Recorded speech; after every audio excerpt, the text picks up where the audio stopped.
को मनाने के लिए इकट्ठा हुए। तो सबसे पहले आप सभी को स्वतंत्रता दिवस की ढेर सारी शुभकामनाएं। मैं सन्नी कुमार, मैं निःशुल्क विद्या मंदिर कोचिंग सेंटर का छात्र हूँ। मैं आज आप सभी के समक्ष स्वतंत्रता दिवस पर अपने बातों को लेकर आया, जो कुछ इस प्रकार है। मैं अपने बातों को कुछ इनाम से शुरू करना चाहूंगा कि देशभक्तों से ही देश की शान होती है, देशभक्तों से ही देश की मान होती है, देशभक्तों से ही देश की शान होती है, देशभक्तों से ही देश की मान होती है। अरे उस देश के फूल है यारो जिस देश का नाम हिंदुस्तान है। स्वतंत्रता दिवस हमारी स्वतंत्रता और मातृभूमि के लिए हमारे संघर्ष और हमारे बलिदान का याद दिलाता है। यह दिन हमें यह याद रखने की जरूरत है कि अगर हम इस देश के नागरिक हैं तो हमारी भी कुछ ड्यूटीज है अपने देश के लिए, अपने शहर के लिए, अपने गांव के लिए, जो कि हमें कभी नहीं भूलना चाहिए। यह 15 अगस्त हर वर्ष आता है, आज भी इसका सेलिब्रेट किया जा रहा है। लेकिन क्या हमने कभी सोचा कि ये 15 अगस्त क्यों मनाया जाता है? ये आजादी हमें क्यों मिली? हमें यह आजादी यूं ही नहीं मिली, बल्कि इस आजादी को प्राप्त करने के लिए कितने सारे स्वतंत्रता सेनानियों ने अपना बलिदान दिया,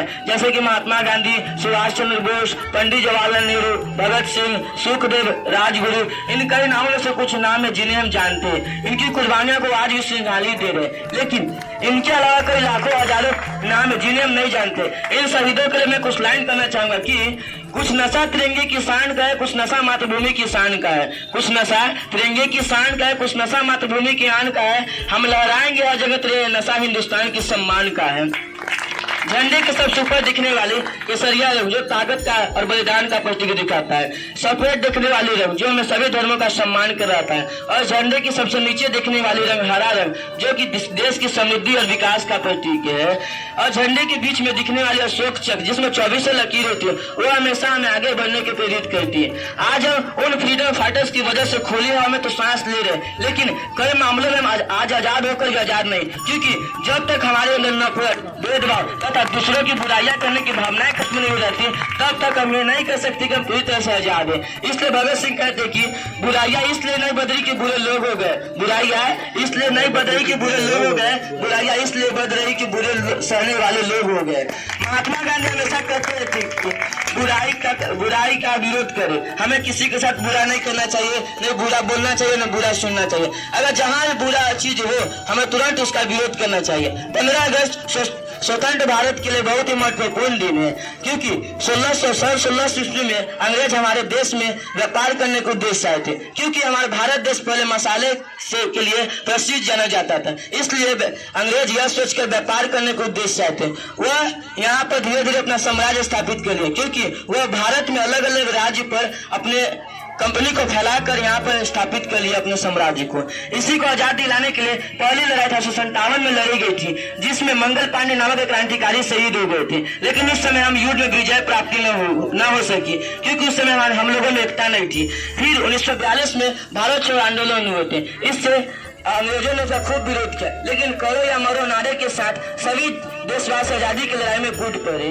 इसलिए चंद्रशेखर आजाद कहते कि अंग्रेजों की गोलियों के सामना हम करेंगे, अंग्रेजों की गोलियों के सामना हम करेंगे, आजाद है आजाद ही रहेंगे। स्वतंत्रता दिवस आज प्रत्येक जगह पर मनाया जा रहा है। प्रत्येक जगह पे यह बहुत ही खुशी और हर्षोल्लास के साथ मनाया जा रहा है। आज हमारे देश के प्रथम प्रधानमंत्री पंडित जवाहरलाल नेहरू जी ने सर्वप्रथम दिल्ली के लाल किले पर झंडे को संबोधित किए थे और झंडे को फहराए थे। तभी से लेकर आज तक हर वर्ष 15 अगस्त हो या 26 जनवरी हो, हमारे प्रधानमंत्री वो वर्तमान प्रधानमंत्री श्री नरेंद्र मोदी जी ने लाल किले पे झंडे को फहराए थे।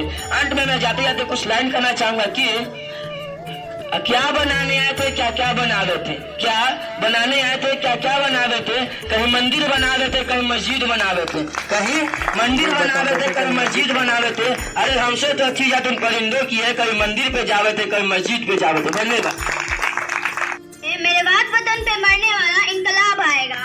मुख्य अतिथि आदरणीय शिक्षकगण एवं मेरे प्यारे देशवासियों, मैं कृति राज क्लास 10वीं के छात्रा हूँ और आप सबों के सामने स्वतंत्रता दिवस पर कुछ लेके आई हूँ, जो कुछ इस प्रकार है। सबसे पहले आप सबों को स्वतंत्रता दिवस की हार्दिक शुभकामनाएं। आज हम सभी भारत का 77वां स्वतंत्रता दिवस मनाने के लिए यहाँ पे एकत्रित हुए हैं। जैसा कि हम सभी जानते हैं, स्वतंत्रता दिवस 15 अगस्त हमारे भारत का राष्ट्रीय पर्व है, जो 1857 से 1947 तक ब्रिटिश शासक से लड़ने के पश्चात 15 अगस्त 1947 को हमारा देश आज़ाद हुआ और तभी से यह धूमधाम से मनाया जा रहा है। आज़ादी की कभी शाम नहीं होने देंगे, शहीदों की कुर्बानी बदनाम नहीं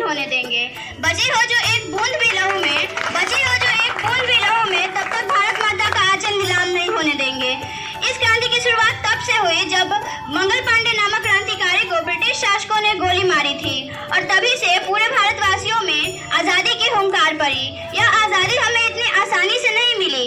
इस आज़ादी के लिए हमारे देश के बहुत से सेनाओं ने अपना बलिदान दिया है, जैसे मंगल पांडे, सुभाष चंद्र बोस, महात्मा गांधी, जवाहरलाल नेहरू आदि।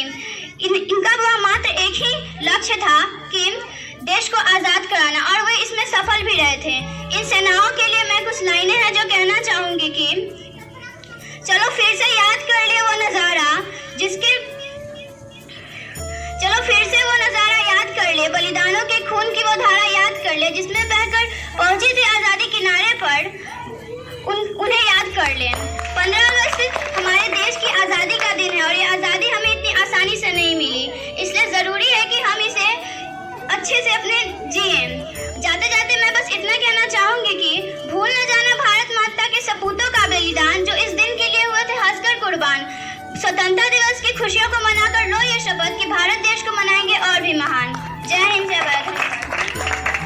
मुस्लिम, सिख, ईसाई अपने अपने महत्वपूर्ण त्योहारों को मनाते हैं। वैसे ही हम भारतीय नागरिकों के लिए 3 राष्ट्र पर्व है। पहला स्वतंत्रता दिवस, दूसरा गणतंत्र दिवस और तीसरा गांधी जयंती। मैं आप सभी को स्वतंत्रता दिवस के बारे में कुछ बताने जा रही हूँ। मैं कुछ इन लाइनों से शुरू करना चाहूंगी। हम अपनी जान के दुश्मन को अपनी जान कहते हैं, हम अपनी जान के दुश्मन को अपनी जान कहते हैं। मोहब्बत की इसी मिट्टी को हिंदुस्तान कहते हैं, मोहब्बत की इसी मिट्टी को हिंदुस्तान कहते हैं। हर साल 15 जिन्होंने देश को आजाद कराने के लिए बहादुरी से लड़ाई लड़ी और अपना बलिदान दिया। यह दिन भारतीय इतिहास में महत्वपूर्ण मील का पत्थर है, जो हमें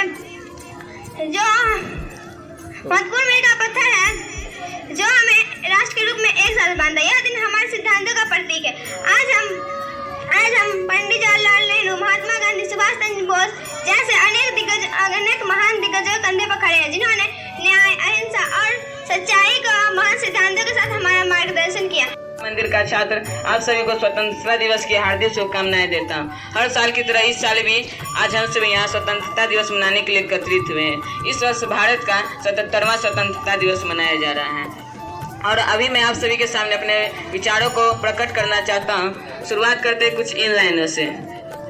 ये पेड़, ये पत्ते, ये शाखें भी परेशान हो जाए, ये पेड़, ये पत्ते, ये शाखें भी परेशान हो जाए, जब परिंदे भी हिंदू और मुसलमान हो जाए, जब परिंदे भी हिंदू और मुसलमान हो जाए। मैं उस देश का नागरिक हूँ जिसके होठों पे गंगा और हाथों में तिरंगा है। वो देश जो कभी सत्यम शिवम सुंदरम और कभी वंदे मातरम और कभी पंजाब सिंध गुजरात मराठा द्राविड़ उत्कल बंगा है। मैं उस देश का नागरिक हूँ जो हर ठुकराए हुए की शरण स्थली बन जाता है और 7 समुद्र पार परदेशियों को भी अपने ब्रदर एंड सिस्टर कहकर बुलाता है। यही प्रेम की पूज्य भूमि भारतवर्ष कहलाता है, भारतवर्ष कहलाता है। मेरा नाम सुमित कुमार है। मैं निःशुल्क विद्या मंदिर कोचिंग सेंटर में पढ़ता हूं, और आप सभी के सामने स्वतंत्र दिवस अपने विचारों को लेकर आया हूं। जो इस प्रकार मैं अपने विचार को शुरू करना चाहता हूं कि सन 1931 मार्च की बात है कि एक नवयुवक भारत सेनानी जिसे अंग्रेज पकड़कर जेल ले जाए और उसे मौत की सजा सुनाई। उसका इतना ही सा कसूर था कि भारत देश को आजाद कराना, और उसे फांसी की सजा सुना दी। फांसी मिलने से कुछ समय पहले उसकी माँ भेंट करने आई। उसने कहा, नवयुवक 23 साल के, कि माँ आज एक भगत सिंह बलिदान दे रहा है, यानी कि हमारे देश में 1000 भगत सिंह पैदा होंगे, इसमें तुम्हारी बेटी की छवि होगी, इसलिए मेरा बलिदान कभी बेकार नहीं जाएगा। अब लिखने वाले क्या लिखे हैं कि शहीदों के मजारों पर लगेंगे हर वर्ष मेले, कि शहीदों के हजारों पर लगेंगे हर वर्ष मेले, वतन पर मरने वाला का बाकी एक निशान होगा, बाकी एक ही निशान होगा। आज वह दौर अलग था जिसमें चंद्रशेखर आजाद जी ने कहते कि मैं आजाद था, आजाद ही और आजाद ही मरूंगा। और दौर अलग था जिसमें भगत सिंह कहते कि तुम मुझे खून दो, मैं तुम्हें आजादी दूंगा। और दौर अलग था जिसमें बाल गंगाधर तिलक जी ने कहे थे वंदे मातरम। और दौर अलग था जिसमें भगत सिंह बोले थे कि तुम मुझे खून दो, मैं तुम्हें आजादी दूंगा। आज मैं 15 अगस्त 1947 की हर साल स्वतंत्रता दिवस मनाया जाता है, क्योंकि इस दिन 1947 को भारत देश अंग्रेज की गुलामी से आज़ाद हुआ था। स्वतंत्रता दिवस भारत के गौरव, सम्मान व सौभाग्य का दिवस है। स्वतंत्र भारत को आज़ाद करने में अनेक वीरों ने अपनी बलिदान दी है, जैसे सुभाष चंद्र बोस, रानी लक्ष्मीबाई, महात्मा गांधी और आदि वीरों ने अपनी जान दी है। इस दिन हर साल प्रधानमंत्री राजधानी दिल्ली के लाल किले पर तिरंगे फहराती है और राष्ट्रगान गा के प्रधानमंत्री का संबोधित किया जाता है। इस दिन सभी स्कूल कॉलेज का हैं छोटे मोटे वो नशा नहीं है। यह नगर पंचायत अपने नगर निगम यानी कि शहर से बिल्कुल जुड़ गया है और जो मासूम है, जो कम पढ़े लिखे हैं, जो नन्हे हैं, जो शहर में एक प्रायोजित जो एक नशेड़ी गैंग चलता है, वो हमारे नगर पंचायत में भी वो गैंग चल रहा है। तो अपने बच्चों को संभाल के रखे, अकेला कहीं जाने नहीं दे। और यदि किसी भी गाड़ी में या बड़े हो या छोटे हो या भी आते हो, यदि उसमें एक पैसेंजर बैठ रहा है और ऑटो जा रहा है, तो आप बिल्कुल मतलब कि 6 बजे के बाद उस ऑटो में सवारी न करें। अपने गार्जियन को बुलाए, चाहे आप बैरिया में हो, चाहे मिठनपुरा में हो, कहीं भी है, अकेले सवारी न करें। जब शहर में बहुत ही कम, जब उसमें ट्रैफिक रहता है, तो एक हमारे तरफ से है कि बहुत सारे घटना हो रही है कि आपको बैठाया कहीं और ले गया और बहुत जघन्य अपराध हो रहा है। दूसरी बात है तो तुम्हारा छवि भी खराब हो जाए। बच्चे के माध्यम से खैनी पुड़िया जो है, गुटखा है, वो न लाए। लोग जिस बात को सुन के बहुत सारे हंसी मजाक उड़ाते हैं और यही आपके बच्चे को भविष्य खराब करते हैं। बच्चा सभी अच्छे हैं, बच्चे सभी पढ़ सकते हैं, लेकिन पढ़ाई जिंदगी को बदलती भी है। तो आप समझिए कि यह एक साधना है और जब आप पूजा पाठ में साधना के लिए बैठते हैं तो 5-10 मिनट में ही आपका ध्यान टूट जाता है और ये तो पता नहीं वर्षों की साधना के बाद आपको सफलता मिलती है। तो बदलती तो है, अच्छी तो है, लेकिन उस साधना में लीन कराने में हमारे गार्जियन और एनवायरमेंट का बहुत बड़ा हाथ रहता है। एक बार बच्चा उस समंदर में घुसने की ललक आ गई तो फिर आप नहीं भी पढ़ाना चाहोगे तो पढ़ लेगा। लेकिन वो जानते हैं या जो शिक्षा को ग्रहण किए हैं पैसे देकर, उन्हें पता है कि कितनी खर्चा होती है और इसे चलाने के लिए कितनी मशक्कत करनी पड़ती है। यह असंभव काम है। अगर दिल में सेवा भावना ना हो तो बिल्कुल पॉसिबल नहीं है।